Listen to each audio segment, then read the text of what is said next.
नमस्कार, मैं सुमित अवस्थी। आप देख रहे हैं दस्तक, बात पावरगिरी की। जी हां, आज जो कुछ महाराष्ट्र में हुआ, जिस तरीके से इस्तीफे की राजनीति चली, उसको देखते हुए इस कार्यक्रम को हमने खास नाम दिया है पावरगिरी का। इस्तीफा अक्सर सियासी पार्टियां ब्रह्मास्त्र की तरह इस्तेमाल करती हैं, चाहे वो गठबंधन की सरकार को डराना हो या फिर अपनी बातें मनवानी हो।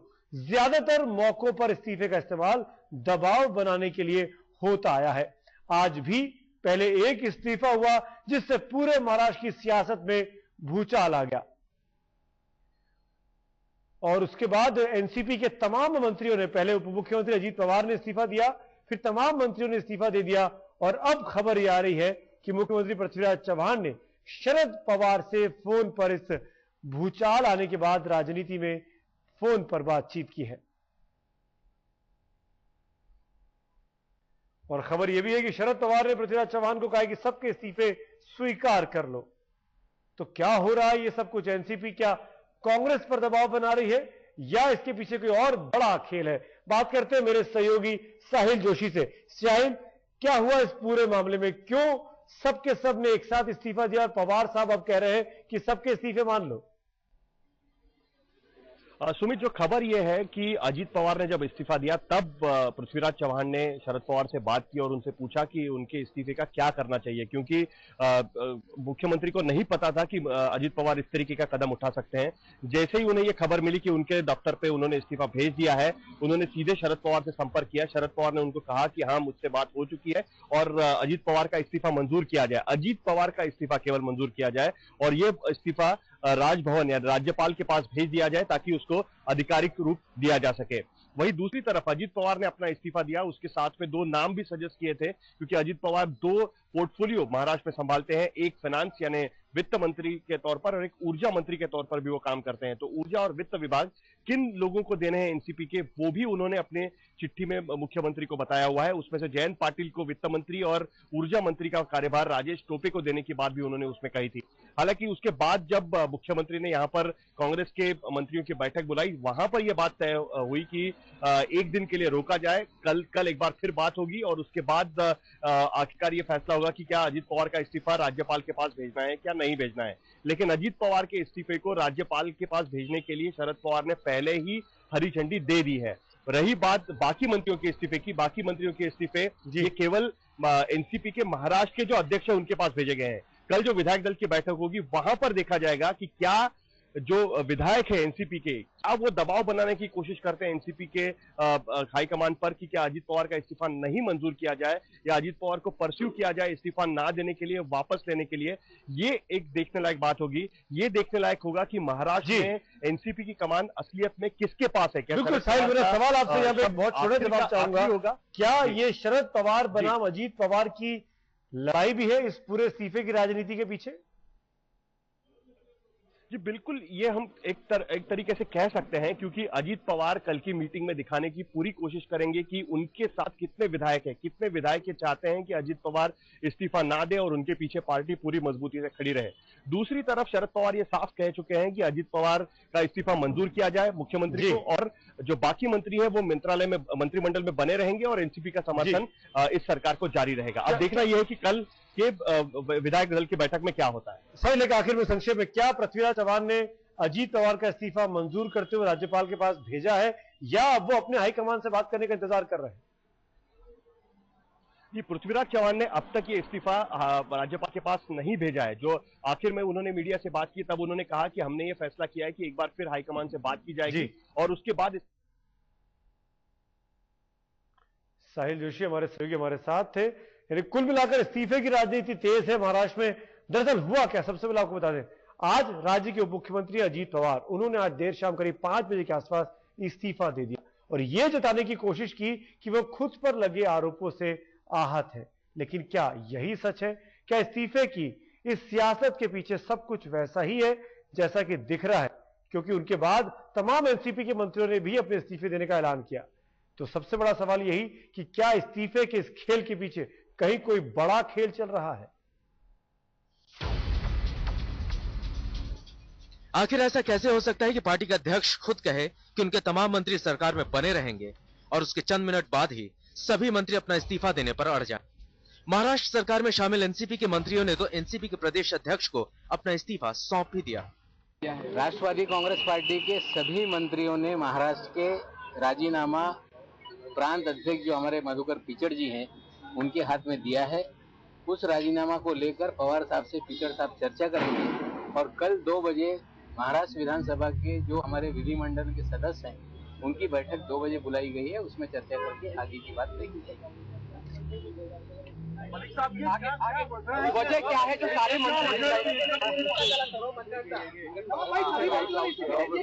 राजीनामा दिया गया है पिचड़ साहब के मंत्रियों द्वारा, वो जानकारी मैंने आपको दी है। कल 2 बजे विधिमंडल सदस्य के सबकी बैठक होगी और उसमें आगे चर्चा की जाएगी। एनसीपी का रुख हमेशा सकारात्मक रहा है, लेकिन हमारे सबसे वरिष्ठ नेता, विधानमंडल दल के नेता, जिसकी लोकप्रियता महाराष्ट्र में निर्विवाद है, अजीत पवार साहब, उनके खिलाफ अगर कोई षड्यंत्र होगा तो हम डट कर उसका मुकाबला करेंगे। जानकारों की माने तो ये भले ही पार्टी सुप्रीमो शरद पवार की नाफरमानी लगे, लेकिन ये असल में दबाव की राजनीति है। शरद पवार की सियासत को जो नजदीक से जानते हैं उनकी माने तो इस सियासी हलचल में कहीं ना कहीं शरद पवार ही हैं। इस सोच के पीछे वजह कई हैं। पहला ये कि पिछले काफी दिनों से एनसीपी ये मानने लगी है कि घोटालों के आरोपों में जानबूझकर सिर्फ एनसीपी नेताओं को ही घसीटा जा रहा है। उन्हें लगता है कि इसके पीछे कांग्रेस का हाथ है। आरोप ये भी लगाए जा रहे हैं कि कांग्रेस उन्हें महाराष्ट्र में कमजोर करना चाहती है। एनसीपी को अब यह भी लगने लगा है कि राज्य में उनकी स्थिति कांग्रेस से बेहतर हो गई है।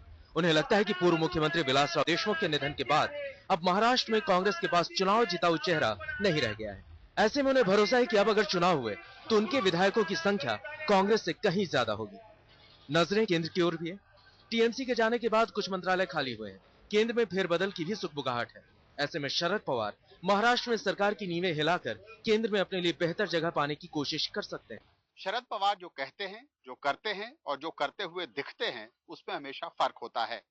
एनसीपी के साथ कांग्रेस का बवाल ऐसे समय शुरू हुआ है जब कांग्रेस ममता बनर्जी के झटके से अभी अभी उभरी है। इसलिए कांग्रेस नेताओं की निगाहें इस बात पर लगी होंगी कि शरद पवार इस मामले को कहां तक आगे बढ़ाते हैं और इसका फायदा कैसे उठाते हैं। सियासत के जानकार मानते हैं कि शरद पवार की सियासी चालें समझ पाना आसान नहीं। वो जो कहते हैं उसका मतलब हमेशा वही नहीं होता जैसा लगता है। साहिल जोशी, मुंबई, आज तक। तो इस्तीफे की राजनीति के पीछे की सच्चाई क्या है? ये कांग्रेस बनाम एनसीपी की लड़ाई है या शरद पवार बनाम अजीत पवार की लड़ाई है? क्यों सब लोग इस्तीफा दे रहे हैं? क्या मुख्यमंत्री को बदलने के लिए दबाव डाला जा रहा है? इन्हीं तमाम मुद्दों को लेकर हमारे साथ कुछ खास मेहमान मौजूद है, उनके साथ हम सवाल जवाब करेंगे। सबसे पहले आपका परिचय उनसे कराऊं। बीजेपी की तरफ से उनके प्रवक्ता और वरिष्ठ नेता प्रकाश जावड़ेकर जी हमारे साथ है। कांग्रेस की तरफ से हुसैन दलवी साहब हमारे साथ मौजूद है और एनसीपी की तरफ से एनसीपी के प्रवक्ता नवाब मलिक जी। पहला सवाल मलिक साहब मैं आपसे पूछना चाहूंगा, आखिर क्यों नाराज हैं आपके मंत्री? क्यों सबके सब इस्तीफा देने पर आमादा हैं?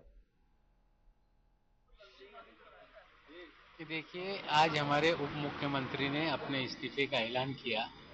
उसके बाद सभी मंत्री उप मुख्यमंत्री के निवास स्थान पे जुटे और सब लोगों ने अपना इस्तीफा हमारे जो प्रदेश के अध्यक्ष हैं मधुकर पिचड़ जी, उनके सुपुर्द करने का काम किया है। जी कल 2 बजे विधिमंडल जो हमारे विधायक दल की बैठक बुलाई गई है। मेरा ये सब मुझे पता है नवाब मलिक जी, बहुत सीधा मेरा सवाल था, आखिर क्यों सब लोग इस्तीफा दे रहे हैं? क्या वजह है इस इस्तीफे की? देखिए, एक सोची समझी रणनीति के तहत राष्ट्रवादी कांग्रेस पार्टी के नेताओं को बदनाम करने का षड्यंत्र चल रहा है। कहीं ना कहीं टेलीविजन के माध्यम से हो, अखबारों के माध्यम से हो, खबरें प्लांट की जाती हैं और कहीं ना कहीं राष्ट्रवादी कांग्रेस पार्टी के नेताओं की छवि खराब करने का काम पिछले कई दिनों से चल रहा है और उसी के और आपको लगता है कि ये जो छवि खराब की जा रही है एनसीपी के नेताओं की, ये कांग्रेस के वरिष्ठ नेता कर रहे हैं, कांग्रेस के मुख्यमंत्री के इशारे पर हो रहे हैं? क्या मैं ठीक बोल रहा हूं? नहीं, ऐसा हम नहीं कहते, लेकिन जिस प्रकार से चीजें चल रही है कि एक तरफ अगर कोई पीआईएल दाखिल है तो जिन लोगों ने पीआईएल दाखिल किया है तो उनकी जिम्मेदारी बनती है कि कोर्ट के सामने जाके अपनी बात को रखें और वहां पे कोर्ट का फैसला है तब उसके बाद चीजें आगे बढ़े। कहीं ना कहीं व्हाइट पेपर लेकर राष्ट्रवादी कांग्रेस ने कहा कि भाई जो सिंचाई विभाग है उसका श्वेत पत्रिका हम निकालने के लिए तैयार है, विधानसभा के पटल पे रखेंगे और दिसंबर में अधिवेशन है, उसमें रखने की बात की। चलिए, मैं आपके एक तरफ तो आपकी बात का जवाब आपकी बात का जवाब लेता हूं हुसैन दलवी साहब से। दलवी साहब, एनसीपी के लोगों का कहना है कि उनकी छवि खराब की जा रही है, व्हाइट पेपर के नाम पर कुछ ऐसी चीजें सामने लाई जा रही जिससे उनके नेताओं पर सवाल खड़े हो रहे हैं। वो ये नहीं कह रहे, ये मैं अपनी तरफ से जोड़कर कहता हूं, आरोप ये है कि कांग्रेस के लोग ये ऐसा कर रहे हैं। कांग्रेस के लोग ऐसा क्यों करेंगे? क्योंकि ये आघाड़ी का सरकार है, मिलीजुली सरकार है, एनसीपी को लेके सरकार चली है। ऑल इंडिया लेवल के ऊपर भी जो सरकार हमारी भारत सरकार है, वो भारत सरकार में भी एनसीपी के लोग हैं, तो उनकी छवि खराब करना ये उद्देश्य हमारा हो ही नहीं सकता। और कांग्रेस इस तरह की राजनीति करती नहीं। ये जो सवाल पैदा हो गया है वो 2009 के हद तक है। यहाँ कोई बात है, ऐसी बात नहीं। और उसके बारे में अजीत पवार आप भले नहीं मानिए दलवी साहब, लेकिन ये आज की सच्चाई है कि अजीत पवार ने इस्तीफा दे दिया है, उनके पीछे तमाम एनसीपी के मंत्रियों ने इस्तीफा दे दिया है और कल अब एनसीपी के विधायक दल की बैठक हो रही है। मैं प्रकाश जावड़ेकर जी आपसे पूछना चाहूंगा, आप बीजेपी के नेता हैं, आप इस तमाशे को बाहर से देख रहे हैं, ये जो कांग्रेस बनाम एनसीपी चल रहा है, आपके हिसाब से ये कांग्रेस बनाम एनसीपी है या शरद पवार बनाम अजीत पवार है? क्या है इस लड़ाई के पीछे का मकसद? नहीं, देखो, ये दोनों का गठबंधन महाराष्ट्र को लूट भी रहा है और पूरा विकास का चक्र ठप हो गया है। और इनकी ये लड़ाई हर जिले में, हर तहसील में ऐसी चल रही है मानो यही सत्तारूढ़ है और यही विपक्ष है। एक दूसरे के खिलाफ लगातार इनकी मुहिम तेज है और इसलिए ये कितना असहज और महाराष्ट्र के लिए घातक गठबंधन है ये लोगों ने देखा है। अब रही बात आज के अजित पवार जी के इस्तीफे की, तो ये हमने तो पहली प्रारंभिक टिप्पणी दी कि भाई आपने इस्तीफा दिया है तो टिके रहो इस पर, क्योंकि वो नहीं तो ये बहुत बार होता है कि एक दबाव बनाया, अंदर खाने कुछ तय हुआ। हमने पिछले महीने ही यहाँ शरद पवार और प्रफुल्ल पटेल और एनसीपी के मंत्री एक सप्ताह भर नहीं गए। आखिर क्या हुआ? कहा कि कोऑर्डिनेशन कमेटी बनी। कोऑर्डिनेशन कमेटी पहले से ही थी और कोऑर्डिनेशन कमेटी के बाद भी ममता ने कहा कि ऐसी कोई कमेटी नहीं बनी, उसमें कोई चर्चा नहीं हुई, एफडीआई ऐसा ही आया, डीजल ऐसा ही आया और इसलिए वो तो बाहर गई। तो कोऑर्डिनेशन कमेटी कहाँ है पता नहीं। तो इनके अंदर खाने कुछ अलग चर्चा होती है, बाहर घोषित करने के लिए एक निर्णय होता है। तो ये जो नाटक चलता है ये सब महाराष्ट्र ने देखा है। नवाब मलिक साहब, आप लोग नाटक करते हैं, मिलकर आपस में खेल रहे हैं, आपकी विरोधियों का कहना है ये? नहीं, देखिए, ऐसा है कि भारतीय जनता पार्टी के अपना कोई जनाधार नहीं, अभी महाराष्ट्र में बंद का कोई असर नहीं दिखा पाए, तो निश्चित रूप से उनका कोई जनाधार है ही नहीं।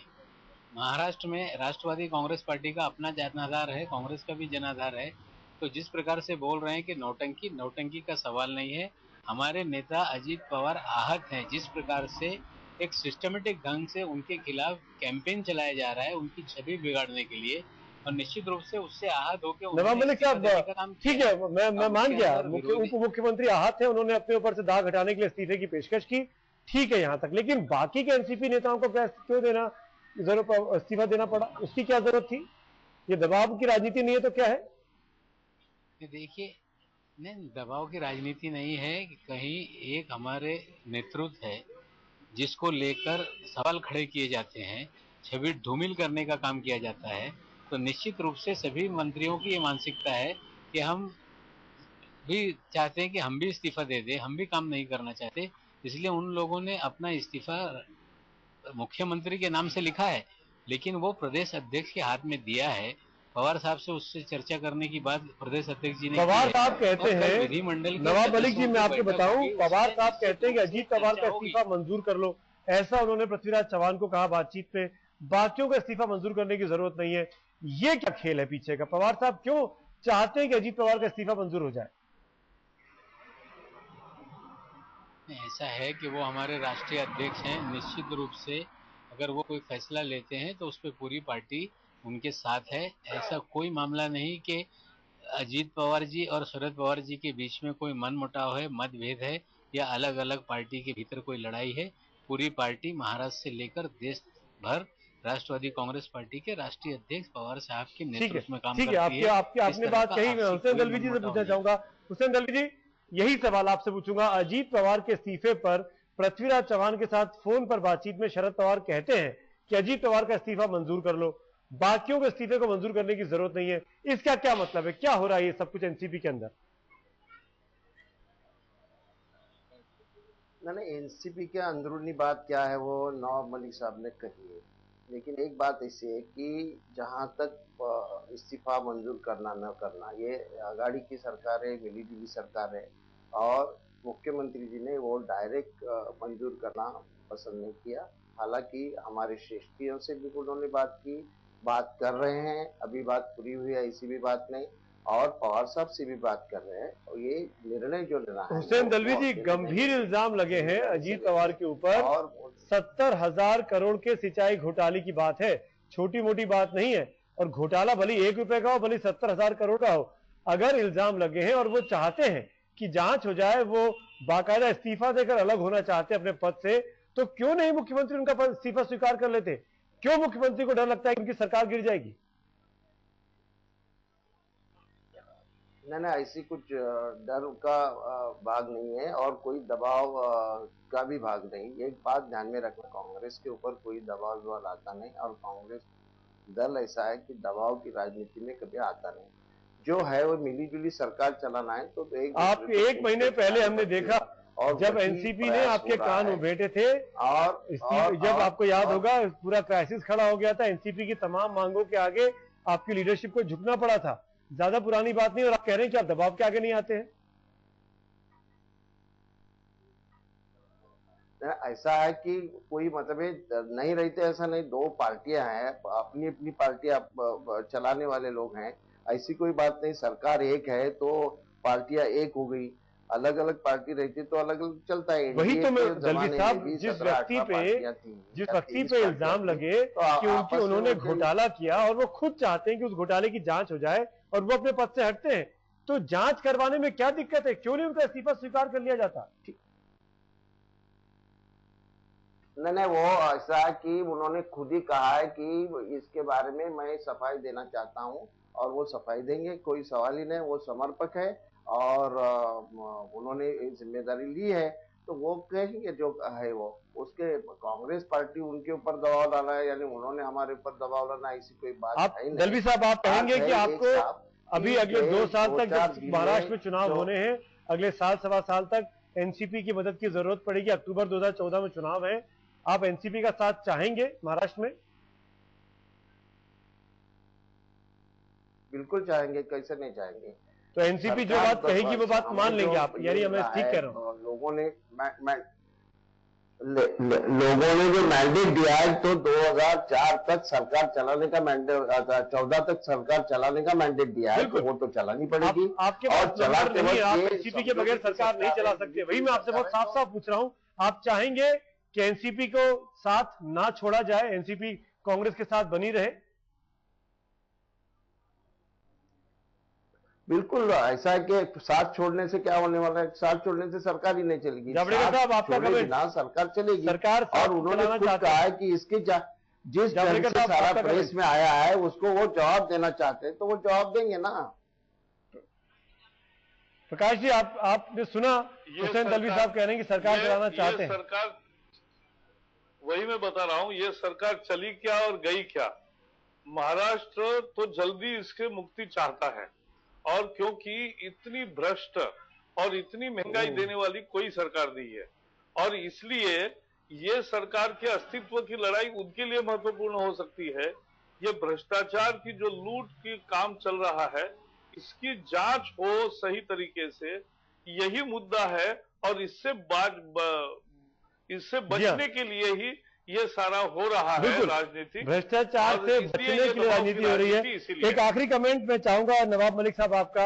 आपने हुसैन दलवी साहब को सुना, उन्होंने कहा कि हमको एनसीपी का साथ चाहिए 2014 तक, यानी आपकी दबाव की राजनीति काम आ रही है, कांग्रेस झुकती हुई दिख रही है आपकी बात के आगे? सवाल झुकने का या दबाव की राजनीति का नहीं है। जिस प्रकार से आपने कहा कि 70,000 करोड़ का घोटाला है, ये 70,000 करोड़ रुपए इरिगेशन डिपार्टमेंट में पिछले 10-12 सालों में इतना बजट प्रोविजन ही नहीं किया गया निश्चित रूप से एक भ्रम फैलाने का काम किया जा रहा है। जिस तरह से मीडिया में और कुछ लोगों के माध्यम से खबरें चलाई जा रही है, खास करके भारतीय जनता आप पार्टी चाहेंगे सरकार चले? नवाब मलिक साहब आखिरी का वक्त की कमी है, आप चाहेंगे ये सरकार चले 2014 तक? नवाब मलिक हाँ या ना में जवाब दे दीजिए। इस तरह के आरोप गलत है। हाँ, देखिए पवार साहब ने स्पष्ट रूप से कहा है कि हम सरकार को डीस्टेबलाइज नहीं करना चाहते। आज पवार साहब ने अपनी बातों को रखी है। यानी आप भी चाहेंगे सरकार ना गिरे, कुछ रास्ता निकल आए? सदस्यों की बैठक होगी, फिर रास्ता निकलना, अब उसके अंदर बहुत सारी चीजें हो सकती है जी, कि सरकार के भीतर रह के चलाने की बात हो जी, या और सरकार के बाहर भी निकल सकते हैं। उस पे चर्चा कल विधानसभा के। चलिए, बहुत बहुत शुक्रिया आपसे बात करने के लिए नवाब मलिक साहब, हुसैन दलवी साहब, प्रकाश जावड़ेकर जी। तो कहीं ना कहीं दबाव की, इस्तीफे के दबाव की राजनीति है, ये बात खुलकर इस कार्यक्रम में साफ हो गई। और अब एनसीपी शायद ये भी कर सकती है कि अगर उसकी बातें नहीं मानी गई तो सरकार को बाहर से, पृथ्वीराज चव्हाण की सरकार को महाराष्ट्र में बाहर से समर्थन दे। इस तरह की बात एनसीपी के नेता नवाब मलिक ने अभी आज तक पर की है।